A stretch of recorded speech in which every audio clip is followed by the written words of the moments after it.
Welcome back friends, this is current affairs panda. दोस्तों, bank of Baroda का भी हाल ही में एग्जाम हुआ 27 मई को। तो मैं आपको कुछ ऐसे बेसिक आइडिया बताऊंगा कि कट ऑफ क्या हो सकती है और 2016 में कंपेरेटिवली क्या कट ऑफ आपकी थी, ताकि आपको एक आइडिया लग जाए। क्योंकि पेपर जो है वो एक तरह से काफ़ी ठीक आया था, मतलब कि आप ये नहीं कह सकते बहुत बड़ा अच्छा लेवल था उस पेपर का। ओके, क्योंकि लोगों ने काफ़ी अच्छे अटैम्प्ट्स किए हैं। तो मैं आपको टॉपिक वाइज एनालिसिस भी करके दिखाऊंगा, साथ में बताऊंगा कि लास्ट ईयर क्या कट ऑफ थी और इस वर्ष हमारी क्या हो सकती है। ओके, तो इस चीज़ पर हम आज फोकस करेंगे बेसिकली।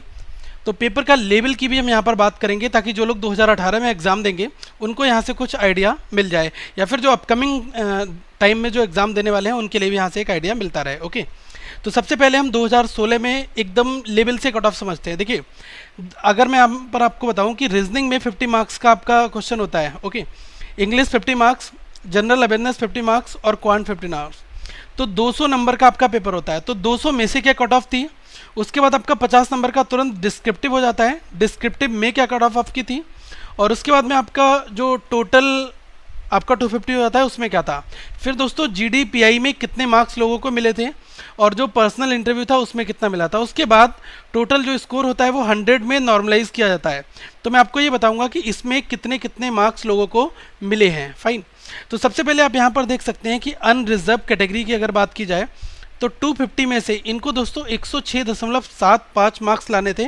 उसके बाद ही इनका सिलेक्शन यहाँ पर हो पाया था। ओके, अब इसके बाद इनको इंटरव्यू के लिए कॉल किया गया था। फिर डिस्क्रिप्टिव में 50 में से 17.5 तक इनकी कट ऑफ गई थी। वहीं अदर की बात करूं तो ओबीसी में 103 था और यहाँ पर 15 मार्क्स लाने थे, और एससी और एससी में 91 और एसटी में 74.25। तो ये तो कंप्लीटली इस तरह से एग्जाम का स्ट्रक्चर कुछ कुछ तैयार हुआ था। फाइन, अब यहाँ पर सबसे बड़ा मुद्दा ये रहता है कि 250 में से आपको मार्क्स लाने होंगे। उसके बाद इन दोनों कर मिलाने के बाद में फिर आपका जीडी और पीआई। ओके, उसके बाद आपका नॉर्मलाइज 100 का स्कोर निकलता है। तो अगर मैं एचआई की बात करूँ तो इसमें 47, क्योंकि बहुत ही कम लोग होते हैं जो हियरिंग इम्पेयर्ड होते हैं, तो उनके लिए ये था। ओसी और बीआई, इनके लिए दोस्तों ये कट ऑफ थी। फाइन, तो यहाँ से आपको एक आइडिया मिल जाएगा। बाकी जो डिस्क्रिप्टिव में सबको 15 मार्क्स ही लाने थे।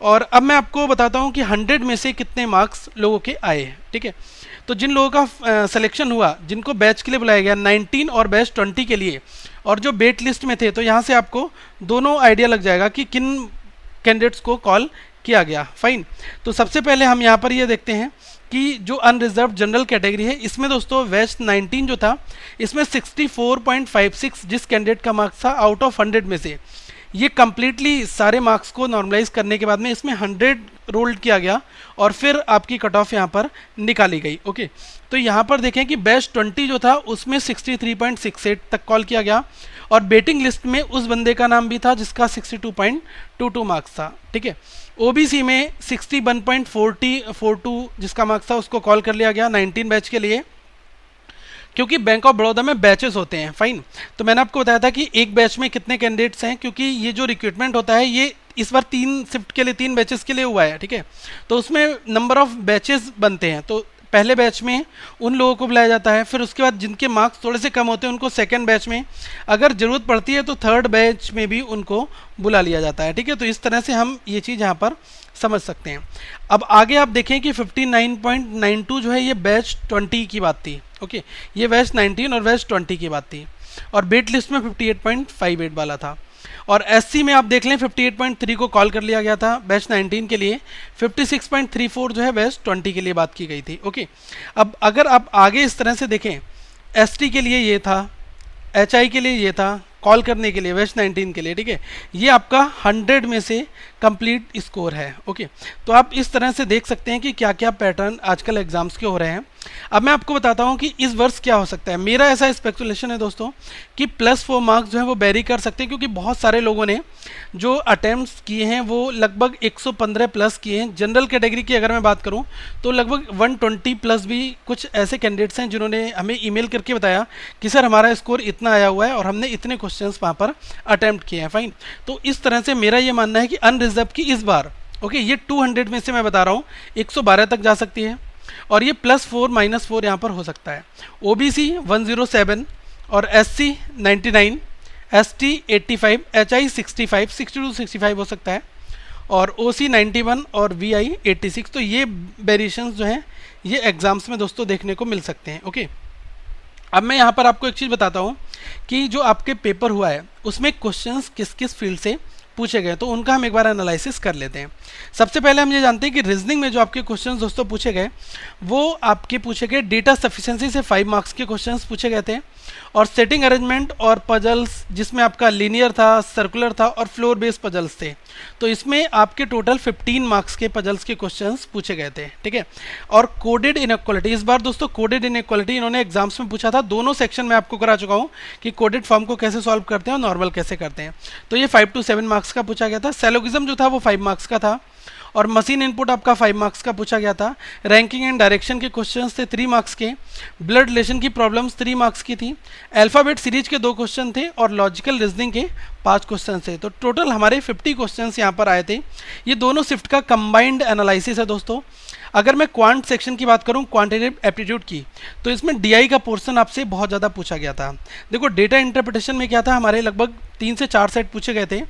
पाई चार्ट पूछा गया था, बार ग्राफ था, टेबुलर ग्राफ था। ओके, तो यहाँ पर हमें ये पता है कि एक आपका था कि ए और बी का प्रोडक्शन एक साथ दिया हुआ है, एक ऐसा पाई चार्ट दिया हुआ था, और एक बार ग्राफ था, उसमें क्रॉप का बेसिकली प्रोडक्शन की ही बात की गई थी। ठीक है, जैसे कि वीट प्रोडक्शन के बारे में आपको बार ग्राफ का डेटा दिया है, फिर आपको क्वेश्चन सॉल्व करना है। अल्टीमेटली क्वेश्चंस आसान थे, लोगों ने अटेम्प्ट किए। मैक्सिमम स्कोरिंग सेक्शन यहाँ से ही लोगों का बनेगा, और अप्रोक्सीमेशन और सिंप्लीफिकेशन में अगर आप तैयार करते हैं तो 5 मार्क्स आपको वहाँ पर भी मिले थे। ओके, क्वाड्रेटिक इक्वेशंस दोस्तों ठीक ठाक आई थी, प्रॉब्लम्स 5 थी। जिन लोगों ने हमारी वीडियोस देखी थी उन्होंने ऑलमोस्ट सारे क्वेश्चन ही कर दिए थे, क्योंकि बहुत ज़्यादा टिपिकल क्वेश्चन नहीं थे, और हर एक तरीके के क्वेश्चन हमने क्वाड्रेटिक में सॉल्व ऑलरेडी कर रखे हैं। अरिथमेटिक की अगर मिक्स बेस्ड प्रॉब्लम्स की बात करें, जिसमें आपका टाइम एंड वर्क है, प्रॉफिट लॉस है, SICI है, ऐसे क्वेश्चंस आपके 15 क्वेश्चंस आते हैं। और नंबर सीरीज जो है वो आपका मिसिंग पैटर्न पर पूछा था 5 मार्क्स का, तो ये आपके 50 मार्क्स यहाँ पर इस तरह से पूछे गए थे। अब अगर मैं बात करूँ इंग्लिश सेक्शन की दोस्तों, तो इंग्लिश सेक्शन में हमेशा ही कुछ चेंजेस आते रहते हैं। तो सेंटेंस कुछ आपके कनेक्टर बेस पूछे गए थे, ये 10 क्वेश्चन थे। इसमें क्या था, 2 फेजेस थे, डबल फेज रिप्लेसमेंट था कम्प्लीटली, और क्लॉस्टेज था दोस्तों, ये मेंटल हेल्थ के ऊपर एक आर्टिकल था, उसमें से आपके 8 क्वेश्चंस निकाले गए थे। और जो फिलर्स थे वो आपके 5 क्वेश्चंस थे। सेंटेंस करेक्शन आपके 5 क्वेश्चंस थे। एरर स्पॉटिंग आपके 10 क्वेश्चंस थे।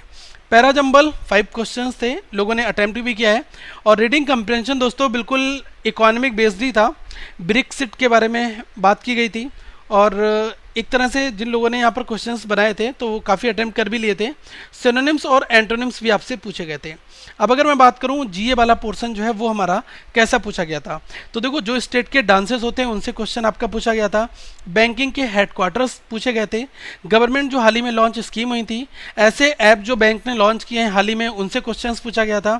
बैंकिंग के जो एक्ट्स हैं वहाँ से क्वेश्चन पूछा गया था। मैं ये सारे क्वेश्चंस डिस्कस करूँगा, और बैंकिंग की जो टर्म्स हैं उनकी फुल फॉर्म आपसे पूछी गई थी। इंटरनेशनल एक्सरसाइज, जैसे 2 ऐसे देश हैं जिनके बीच में सैन्य या युद्ध अभ्यास होता है, ठीक है, तो वो क्वेश्चंस आपसे पूछे गए थे।